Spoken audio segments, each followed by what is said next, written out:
Ayan, good morning mga ka-adventure. Dito po ako ngayon sa munting taniman namin. Kasi ngayon lang po ako naka-akyat dito. Share ko lang po sa inyo yung aming munting taniman dito sa sa concrete aggregate. Nandito po kami ngayon na aking may bahay. Ayan po. Ayun pa siya, oh. Tatanim na sitaw.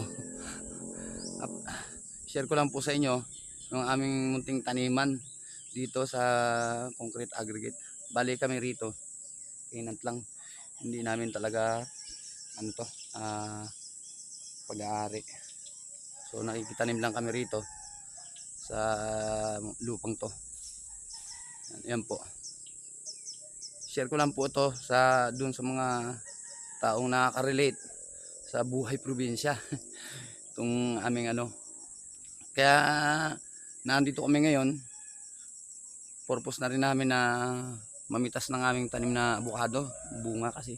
Ngayon lang ako nakaakyat dito sa aming taniman. Mamaya, pipites tayo ng avocado, mga kadbe. Yan. Yan po. Yan po siya. Yan. Ito po pala yung mga tanim naming mais. Update ko po kayo. Malalaki na po siya. Ayan, oh. Yan siya mga ka-venture. Malaki na po siya.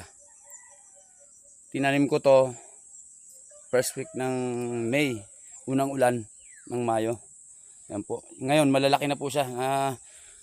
Ang sarap po tingnan kapag nakikita mo yung pinaghihirapan mo na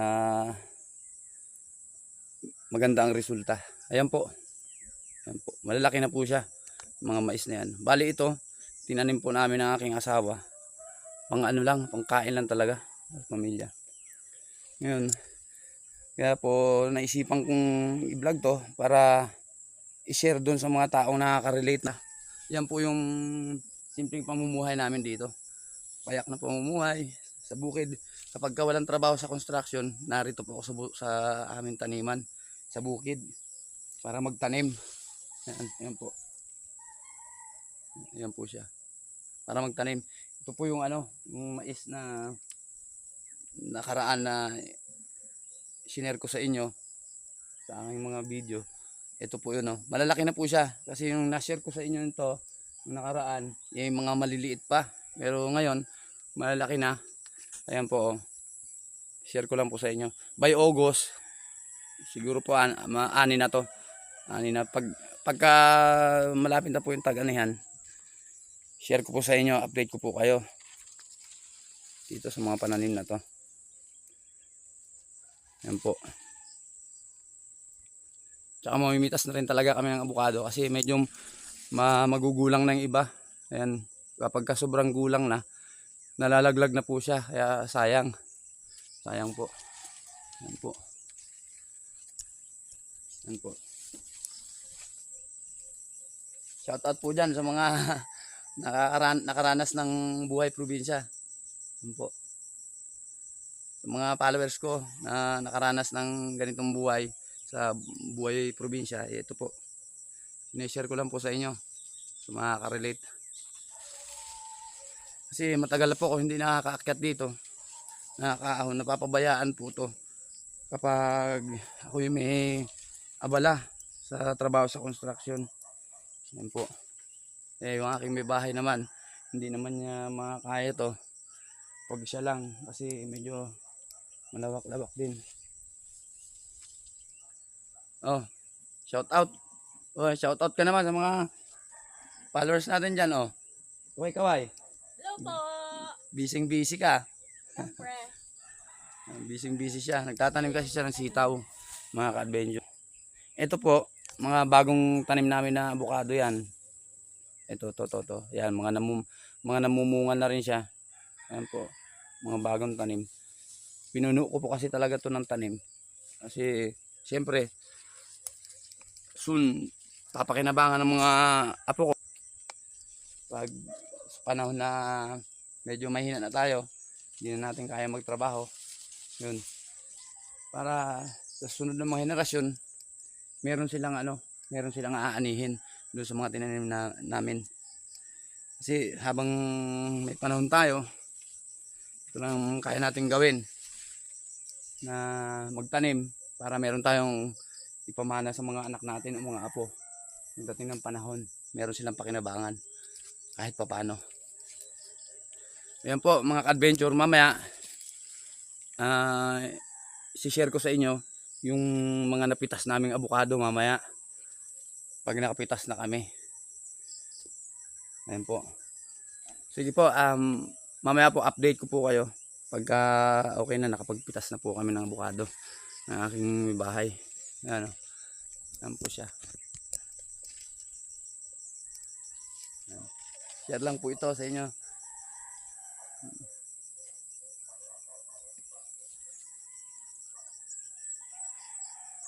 Ayan po.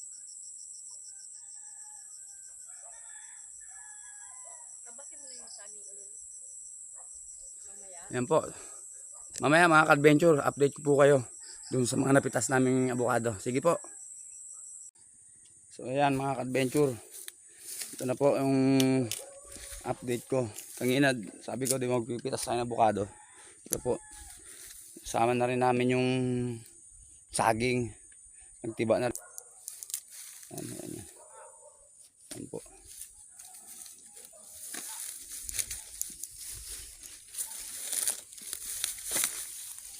Ayan po. Nagtiba na rin kami ng saging kasi magulang na eh. Ayan. Ayan mga ka-adventure. Ayan po. Ito na po yung abukado na pitas namin. Ayan. Magugulang na po eh. Pero hindi namin pinitas lahat kasi yung iba mura pa. Ayan po. Tapos mga adventure, i-share ako sa inyo gulay. Sino po yung pamilyar sa gulay na to, mga adventure? Ayan po. Sino po yung pamilyar sa gulay na to? Masarap po to sa tinapa. Ayan po. Sarap po sa tinapa yan. Pwede po mag-comment yung nakakaalam ng gulay na yan. Pwede po kayo mag-comment sa video na to. Ayan po.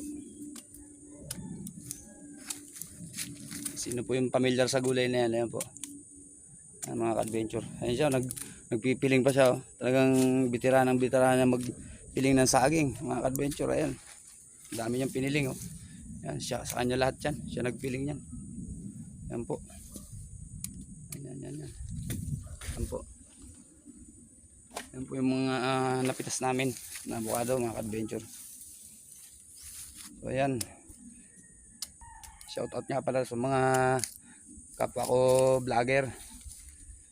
Kayo po yung inspirasyon ko sa lahat ng mga ginagawa ko na ito. Maraming salamat po sa inyong suporta. Sana po patuloy nyo akong suportahan sa aking munting page, Nestor's Vlog. Ayan po. Ayan po.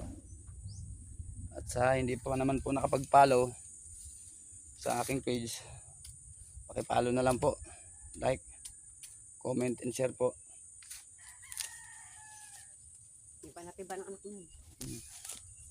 So ayan guys, maraming salamat po sa inyong panonood sa aking video.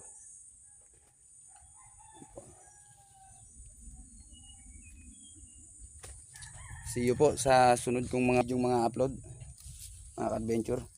Maraming salamat po.